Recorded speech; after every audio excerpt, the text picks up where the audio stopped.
Hello, Freedom family. Dad's having a nice little lounge over here, acting like this isn't serious when it is. Too hard, Monica. We did an event in Newcastle, and there's quite a few. Well, what am I supposed to say?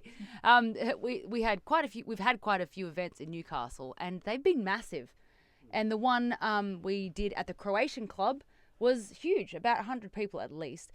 And it had a very different feel because actually one of my ex-staffers lives in Newcastle, moved there after prison and everything. Actually, they got stalked and stuff because of what they were doing with RDA, and they had to because of me, and they had to leave Melbourne and they moved to Newcastle. And anyway, so she opened up the night and introduced me. Dad, can you just get shorter? Shorter? Yeah, that's better. She introduced me, so it had a nice feel. Now, the other lady who ran that group, it was an RDA group originally. Her name is Fiona. She had to drive 4 hours just to come to the event. Quite a huge effort. Slept in her car. That's yeah, right. she slept in her car. It was too late to go home. But it was a great event, and it just had a nice feel because of those two ladies that I knew really well. And there's so many groups in Newcastle. It's really awake, isn't it? Oh yeah, absolutely. Yeah. But it had a really different feel because, like you said, it was a flash from the past. As soon as you saw Monica, it was like, her name's Monica too, by the way. Yeah, not myself right. in the mirror. Yeah. So, and then we heard stories we'd never heard before, which was good.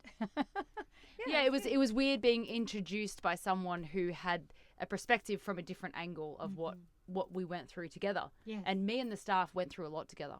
It changed all of our lives, and they had to deal with hundreds of messages a day, dozens of phone calls of people depressed and stressed and not knowing what they're going to do. And it was interesting to hear her perspective because while we were in it, I didn't really have time to talk to the staff much. I'm not a very good boss. I'm a nice boss, but I'm not a very effective one. And when you were in jail, they were running the place. They were phoning us all the time to do things. That's why I was really so sad, and I know Simon was, and Monica was disappointed that Simon got sick the day before. Yes. Her partner. And so her and her partner worked with me, and Simon was my first staff member and my last staff member. Exactly. So he was very missed. Yes. He was. Anyway, but the event itself was just incredible, and the Croatian Club makes a great steak.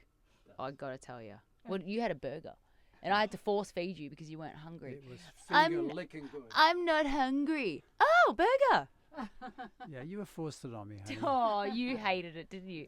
It's because you had a steak for breakfast that day that you didn't feel hungry. I ate way too much that day. Way too much. Way too much meat? Yeah, I ate too much. Meat's good for you. It's anti-globalist. I did it for you, darling. Oh, poor Dad. He's on a carnivore diet, whether he wants to or not. The globalists want you to eat less meat, so eat more meat. Yeah. Okay. Right? Okay. See you guys.